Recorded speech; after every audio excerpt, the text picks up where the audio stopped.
समांतर श्रेणी ऐसी श्रेणी जिसमें सार्वंतर समान हो उसको समांतर श्रेणी बोलते हैं। एक क्वेश्चन लिखते हैं।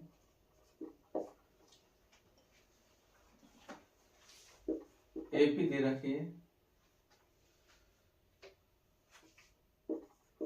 2 7 12 का 10वां पद ज्ञात करना। 10वां पद ज्ञात करो।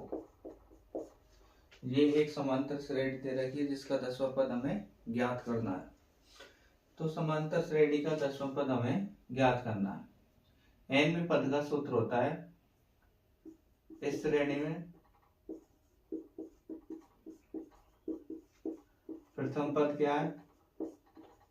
प्रथम पद को लिखते हैं a। तो प्रथम पद क्या है? इसमें 2 है। प्रथम पद 2। सार्वंतर क्या हो जाएगा? सार्वंतर इस श्रेणी में सार्वंतर क्या हो जाएगा? ये a1 पद है, ये a2 पद है, ये a3 है। तो सार्वंतर होता है d बराबर क्या होता है? दूसरे पद में से पहले पद को माइनस करने पर प्राप्त होता है। तो दूसरा पद कितना है? 7। 7 में से 2 गया तो कितना है? 5। या फिर ऐसे भी देख सकते हैं a3 में से a2 को माइनस करना है। a3 में से a2 को, a3 का मान है 12, 12 में से a2 का मान है 7। तो यहाँ से भी कितना आया? 5। तो सार्वंतर 5 है इसका। 10वें पद का ज्ञात करना है। तो nवां पद ज्ञात करना है। उसका सूत्र होता है nवां पद ज्ञात करने का सूत्र ये होता है an बराबर a plus n minus 1d। तो a n का मतलब 10वां पद ज्ञात करना है। a प्रथम पद का मान कितना आया? प्रथम पद a का मान दे रखा है 2 प्लस n। 10वां पद ज्ञात करना है। तो n का मान 10, 10 माइनस 1, d का मान 5। इसका मान आया 2 प्लस 10 में से 1 माइनस किया 9 इंटू 5, 2 प्लस 45। इसका मान आया 47। तो 10वां पद कितना आया? 47। तो 47 इसका राइट आंसर है। तो इस प्रकार हम 10वां पद ज्ञात कर सकते हैं। ये एक समांतर श्रेणी का क्वेश्चन है। ठीक है। तो इस श्रेणी का ये प्रथम पद हो जाएगा। सार्वंतर ज्ञात कर सकते हैं a2 माइनस a1। 7 में से 2 गया तो 5 बचे। इसी प्रकार 12 में से 7 गया तो 5। तो सार्वंतर इसका आया 5। सार्वंतर हमें पता है, प्रथम पद हमें पता है और 10वां पद ज्ञात करना है। तो nवें पद ज्ञात करने का सूत्र होता है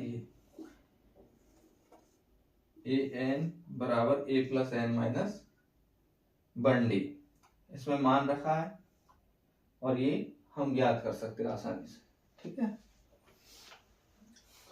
अब हम अगला क्वेश्चन लेते हैं।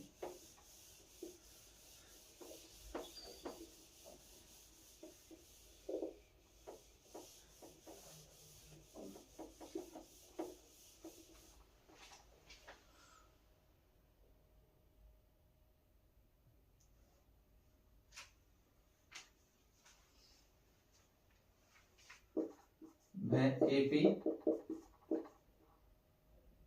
ज्ञात करना है, ज्ञात करो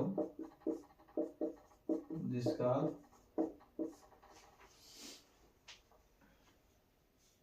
तीसरा पद 5, तीसरा पद 5 है तथा 7वां पद 9 है, तथा 7वां पद 9 है।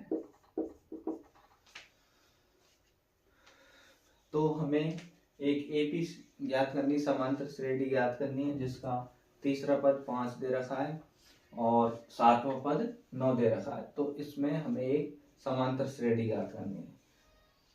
तो लिखिए इसका सॉल्यूशन। सबसे पहले तीसरा पद को हम कैसे लिख सकते हैं? तीसरा पद होता है a3 क्या होगा?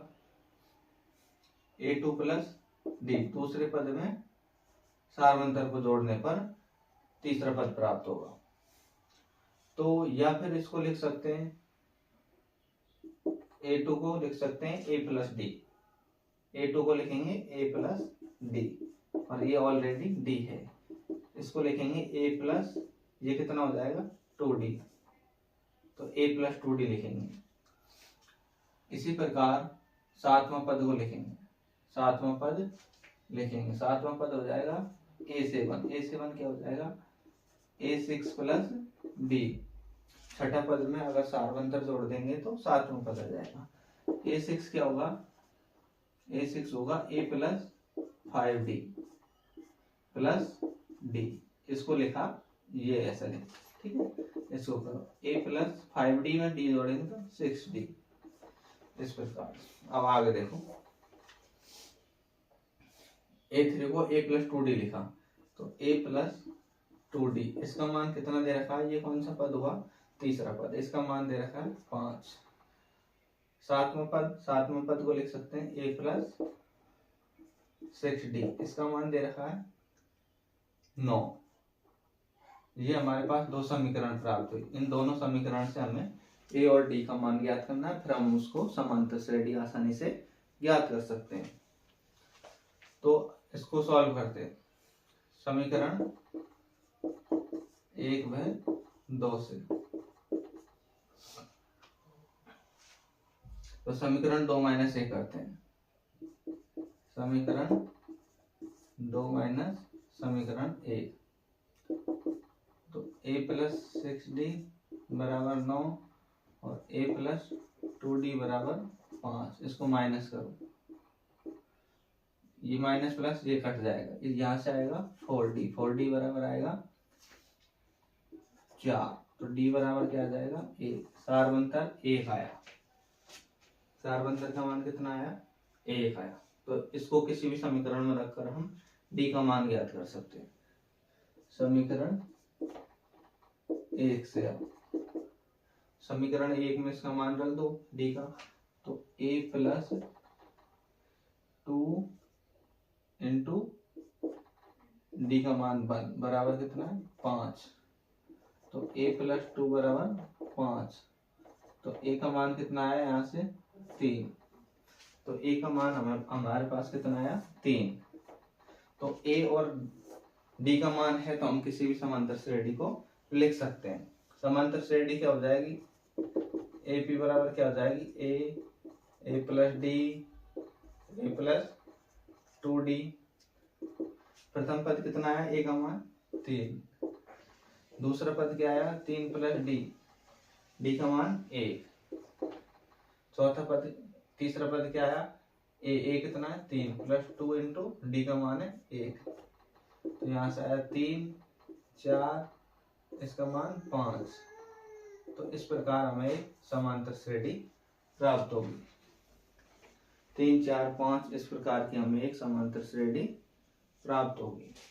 ये AP है। तो इस प्रकार हम एक समांतर श्रेणी को ज्ञात कर सकते हैं आसानी से। हम अगला क्वेश्चन ले सकते हैं।